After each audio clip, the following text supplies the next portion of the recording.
Hello friends, आज हम बात करेंगे लेग क्रैम्प्स के कारणों के बारे में।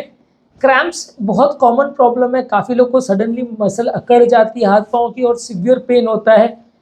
काफ़ी देर तक ये पेन परसिस्ट रहता है, काफ़ी देर तक मसल बिल्कुल अकड़ जाती है, सोर हो जाती है, दर्द होने लगता है और फिर थोड़ी देर के बाद ये पेन रिलीफ होता है। तो आज हम बात करेंगे इसके क्या कारण होते हैं, किन लोगों को ज़्यादा होता है। ऑब्वियसली अगर हम कारणों को समझ सकेंगे तो ट्रीटमेंट करना थोड़ा ज़्यादा ईजी हो जाता है, क्योंकि अगर कारणों को हम अवॉइड कर सकते हैं तो बीमारी से निपटना थोड़ा मैनेजेबल हो जाता है, इजी हो जाता है। तो आज हम डिस्कस करेंगे लेग क्रैम्प के कॉजेज पर। टॉपिक पर जाने से पहले जो लोग हमारे चैनल पर नए हैं उन्हें रिक्वेस्ट करूँगा कि चैनल को सब्सक्राइब करें, वीडियोस को लाइक और शेयर करें ताकि ये ज़्यादातर लोगों के पास पहुँच सके। लेग क्रैम्प्स काफ़ी ज़्यादा लोग को डिहाइड्रेशन अगर होता है तो होता है। बॉडी में अगर पानी की कमी हो जाए उसकी वजह से बॉडी का इलेक्ट्रोलाइट इम्बैलेंस हो जाता है। सडनली बॉडी में अगर पोटाशियम, मैग्नीशियम, कैल्शियम की अगर कमी हो जाती है, इलेक्ट्रोलाइट इम्बैलेंस होता है, तो इसकी वजह से लेग क्रैम्प्स के होने का कारण ज़्यादा होता है। अगर बॉडी डिहाइड्रेटेड है तो आपको क्रैम्प्स हो सकते हैं। अगर स्वेटिंग बहुत ज़्यादा हो रही है तो भी क्रैम्प ज़्यादा हो सकते हैं। स्वेटिंग में भी बॉडी का डिहाइड्रेशन होता है और बॉडी के इलेक्ट्रोलाइट्स का लॉस होता है, इसकी वजह से भी क्रैम्प्स होते हैं। तो बॉडी को डिहाइड्रेटेड नहीं होने देंगे तो क्रैम्प्स कम होंगे। स्वेटिंग अगर बहुत ज़्यादा हो रही है तो उसको प्रॉपर्ली कंट्रोल करेंगे, बहुत ज़्यादा पसीना नहीं लॉस होने देंगे या उसको रिप्लेनिश कर देंगे पानी पी के, तो आपको उतने क्रैम्प्स नहीं होंगे। नेक्स्ट है मसल्स बहुत ज़्यादा अगर थक जाए या फटीग हो जाए, बहुत ज़्यादा आपने लंबे समय तक काम किया है, मेहनत की है, तो उसमें क्रैम्प्स हो सकता है। जो एथलीट्स बहुत लंबे समय तक फिजिकल एक्टिविटी करते हैं, आपने क्रिकेट फील्ड वगैरह पे भी देखा होगा, स्पोर्ट्स फील्ड पे भी देखा होगा, लोगों को क्रैम्प्स हो जाते हैं, फिर वो भाग दौड़ नहीं पाते, उनको फील्ड से बाहर लेके जाना पड़ता है, मसल बिल्कुल अकड़ जाती है और मूव नहीं कर पाते वो। तो बहुत ज़्यादा इंटेंस फिजिकल एक्टिविटी भी आप करते हो तो भी उससे क्रैम्प्स हो सकते हैं। इलेक्ट्रोलाइट्स के इम्बैलेंस, खासकर पोटाशियम, मैग्नीशियम और कैल्शियम के प्रॉब्लम से वजह से भी क्रैम्प्स हो सकता है। ये सारे इलेक्ट्रोलाइट्स जो है ये आपके बॉडी के मसल एक्टिविटी को कंट्रोल करते हैं, मसल के नर्वस स्टिमुलेशन को कंट्रोल करते हैं। तो इनका कोई भी इम्बैलेंस अगर हो तो क्रैम्प्स हो सकते हैं।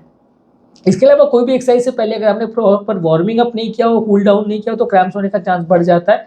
प्रॉपर बॉडी को गर्म होने का टाइम देना चाहिए एक्सरसाइज करने से पहले और उसके बाद कूल डाउन का टाइम देना चाहिए, तो इससे क्रैम्प्स होने का चांस थोड़ा कम रहेगा। हर फिजिकल एक्टिविटी के पहले वार्मिंग अप और कूलिंग डाउन ज़रूरी है। इसके अलावा फिर एक्टिविटी के लिए प्रॉपर स्ट्रेचिंग होना भी ज़रूरी है। कई बार क्या है, लोग मसल बिल्डिंग और ये सब चीज़ करते तो ज़रूर है, लेकिन स्ट्रेचिंग एक्सरसाइज नहीं करते, फ्लेक्सिबिलिटी पे फोकस नहीं करते। फ्लेक्सिबिलिटी पर अगर आप फोकस नहीं करोगे तो क्रैम्प्स होने का चांस ज़्यादा होगा। जितना बॉडी फ्लेक्सिबल होगी, स्ट्रेचिंग आप ज़्यादा करोगे, स्ट्रेचिंग रिलेटेड एक्सरसाइज से पहले आप ज़्यादा करोगे, तो कंप्रेशन का चांस या क्रैम्प्स का चांस थोड़ा कम हो जाएगा।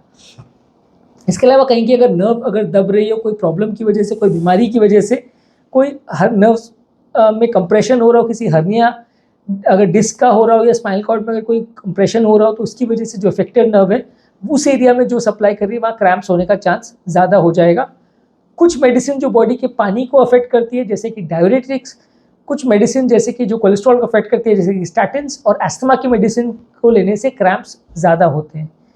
इसके अलावा कुछ और मेडिकल कंडीशंस है, जैसे डायबिटीज़ है, पेरिफेरल आर्टरी डिजीज़ है, जिसके में ब्लड का सर्कुलेशन किसी एरिया में कॉम्प्रोमाइज़ हो सकता है, तो उसमें भी ज़्यादा क्रैम्प्स हो सकते हैं।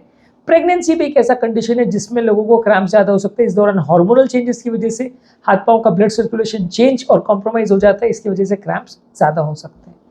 ये भी एक कॉमन ऑब्जर्वेशन है कि ठंड के महीने में क्रैम्प्स ज़्यादा होते हैं, गर्मी के मौसम में कम होते हैं। सडन चेंज ऑफ टेम्परेचर भी अगर हो रहा है तो भी ज़्यादा क्रैम्प्स आ सकते हैं। आप बॉडी को सडनली बहुत गर्म हो या ठंडा ना होने दें और ठंड के मौसम में थोड़ा सा बच के रहें, हाथ पाँव का मसल्स को प्रोटेक्ट करेंगे तो थोड़ा क्रैम्प्स का चांस कम होगा। लेग क्रैम्प्स जो है एज के साथ भी बढ़ जाते हैं। कुछ लोग का एज जैसे जैसे बढ़ते जाता है क्रैम्प्स होने का चांस थोड़ा बढ़ जाता है। अल्कोहल बहुत ज़्यादा लेने से भी क्रैम्प्स हो सकता है। बहुत ज़्यादा अल्कोहल जो लेते हैं तो उससे भी बॉडी का इफेक्टिवली डिहाइड्रेट हो जाती है, इंट्रावैस्कुलर वॉल्यूम कम हो जाता है और इलेक्ट्रोलाइट इम्बैलेंस भी होता है, इससे भी क्रैम्प्स हो सकता है। इसके अलावा कुछ मेडिसिन के इफेक्ट से, जैसे कि हाई ब्लड प्रेशर के लिए डायरेटिक मेडिसिन दी जाती है, ऑस्टियोपोरोसिस के लिए बिसफॉस्फोनेट्स देते हैं, या कुछ एंटीसाइकोटिक मेडिसिन के साइड इफेक्ट से भी क्रैम्प्स होने का चांस बढ़ सकता है। कोई भी बीमारी जो पाँव के ब्लड सर्कुलेशन को कॉम्प्रोमाइज़ करती है, जैसे पेरिफेरल आर्टरी डिजीज़ करती है, उसमें क्रैम्प्स ज़्यादा हो सकता है। डायबिटिक फुट जिन लोग को होता है उसमें क्रैम्प्स होने का चांस ज़्यादा होता है, क्योंकि ब्लड सर्कुलेशन कॉम्प्रोमाइज़ होता है। कुछ और हार्मोनल रिलेटेड इश्यूज़ है, जैसे प्रेगनेंसी के अलावा भी कुछ और हार्मोनल इश्यूज़ है। जब बॉडी में हार्मोनल फ्लक्चुएशंस होते हैं तो वैसे लोगों में भी, फीमेल्स में भी क्रैम्प्स होने का चांस थोड़ा बढ़ जाता है। न्यूट्रिशनल डेफिशिएंसी हो, अगर विटामिन डी, B12 और आयरन की अगर डेफिशिएंसी हो तो क्रैम्प्स होने का चांस थोड़ा ज़्यादा होता है। ये न्यूट्रिशन जो है, ये न्यूट्रिएंट जो है मसल्स के प्रॉपर काम करने के लिए विटामिन डी, B12 और आयरन की ज़रूरत पड़ती है, तो इनकी कमी से भी क्रैम्प्स हो सकते हैं। मसल्स बहुत ज़्यादा ओवर एक्सर्शन की वजह से अगर मसल में स्ट्रेन बहुत आ जाए, मसल बहुत खिंचाव तनाव में आ जाए, तो वैसे लोग को भी क्रैम्प ज़्यादा होता है। एक पर्टिकुलर मसल का बहुत लंबे समय तक अगर आप एक्सरसाइज करते हैं, स्ट्रेन करते हैं, तो क्रैम्प्स आ सकते हैं। इसके अलावा किसी भी बीमारी की वजह से कोई पर्टिकुलर मसल या नर्व अगर डैमेज हो जाए, तो वैसे नर्व्स में भी या उस पर्टिकुलर रीजन में भी क्रैम्प्स थोड़ा ज़्यादा हो सकते हैं। तो आज के टॉपिक का समरी ये है कि मसल क्रैम्प्स के कारण पर हमने बात की। कोई भी कारण जिसकी वजह से बॉडी का इलेक्ट्रोलाइट का प्रॉब्लम हो रहा है, बॉडी का पानी का कमी हो रहा है, कुछ मेडिसिन जैसे खासकर डायरेटिक्स और बिस्फॉस्फोनेट्स या इस तरह की मेडिसिन की वजह से हो सकता है।